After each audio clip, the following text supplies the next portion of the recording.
and welcome back to the channel. I'm Sophie. So I ordered some prints and I'm really excited because it has been really long time since I ordered prints, and I'm in a new house and that means blank walls and kind of starting from scratch with my art.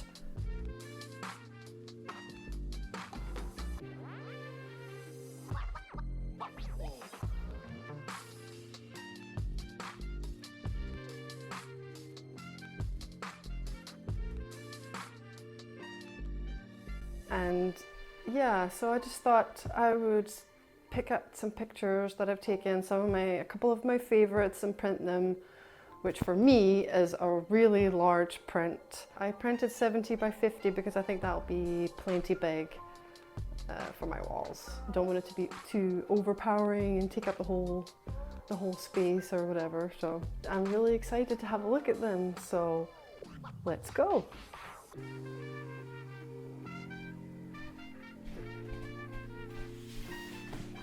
Exciting! Let's have a look.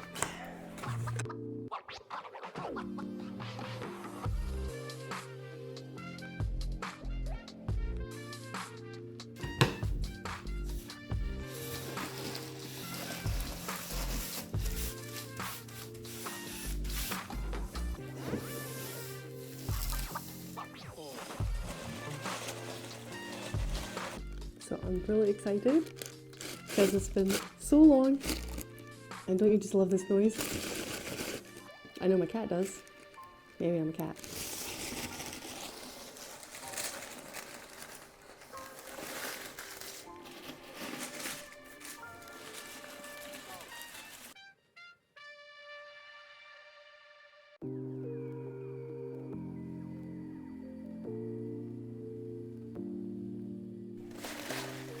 It's looking good. Oh, wow.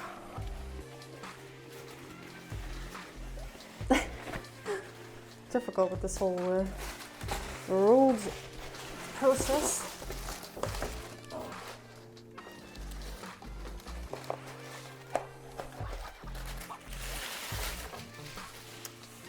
Oh, wow. That looks really good, actually. Way better than I expected, although I'm not sure what I expected. I guess I was just hoping for the best, as one does. And this first one is one I took just a few months ago when I first got my Nisi 15mm lens.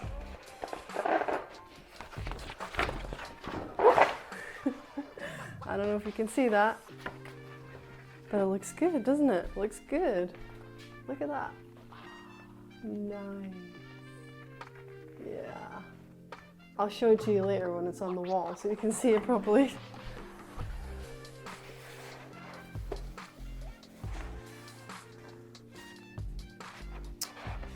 Oh. Oh, I can't believe how sharp that is. So the second print is one that this is a photograph I did in Norway a couple of years ago, and I've been wanting to print it ever since. What do you think, guys? Look at that. I mean, yeah, it's nice.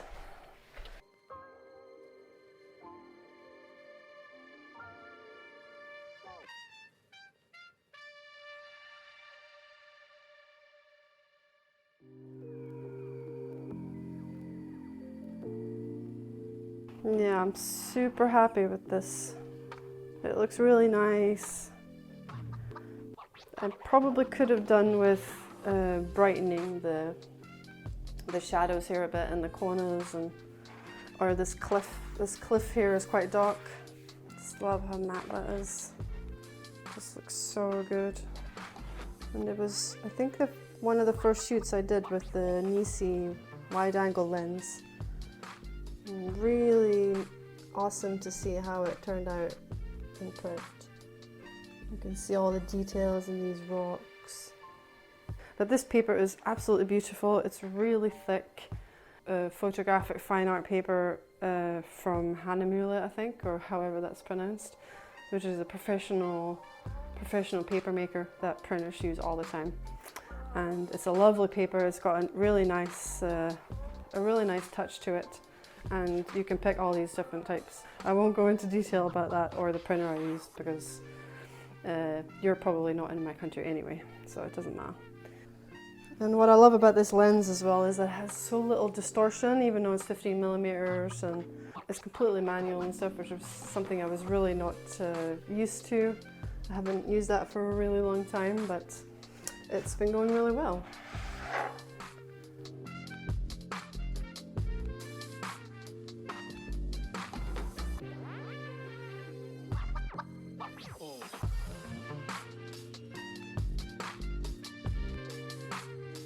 Yeah, I love that as well.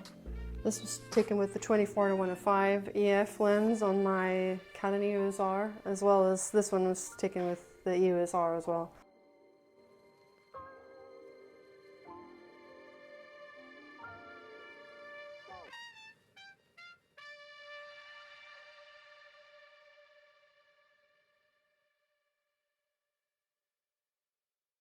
You should definitely get your stuff printed, and because it's just like seeing your photos on the wall is just amazing, and it's great, and especially when they're sort of like gallery sized like these are, it's just a great feeling. Like, a good thing about using professional printers as well is that like you don't need to worry about all of the printer settings and everything. I just need to do my editing, get the file sent up as high resolution as possible, and I tend to always use the highest possible settings, like for when I save the file after I've edited it, and I try and make sure that it's at least 240 to 300 dpi, dots per inch, and obviously megapixels and stuff. That totally depends on your camera and how large of a print you want. So the EOS R is 30 megapixel.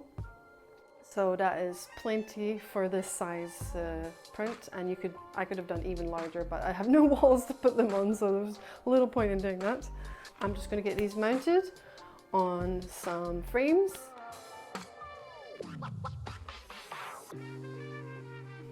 I can see the cat is really excited to be, dealing with all this.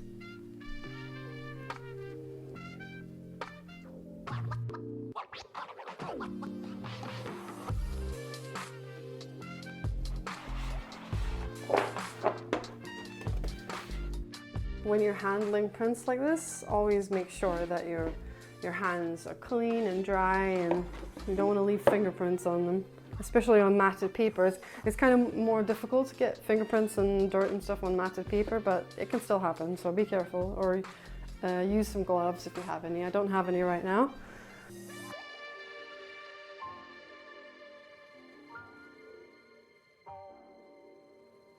So these are actually bright, of course, because they have the white border around them. They're actually a little bit large for my frame, so I need to actually cut it.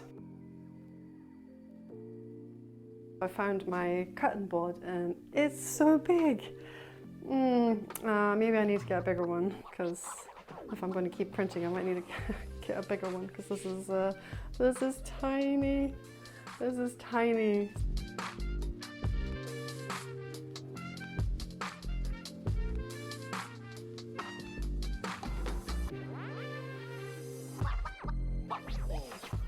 Now, this is quite scary because I don't want to mess it up, because then I would need to order another one, and that's too expensive.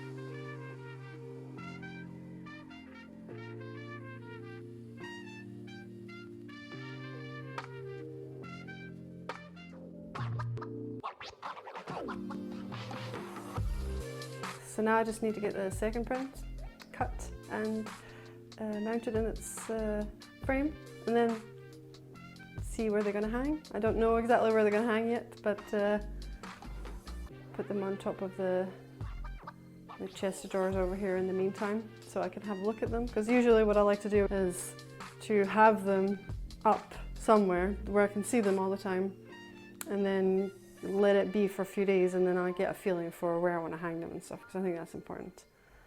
So yeah, not bad. Look quite good. I think so.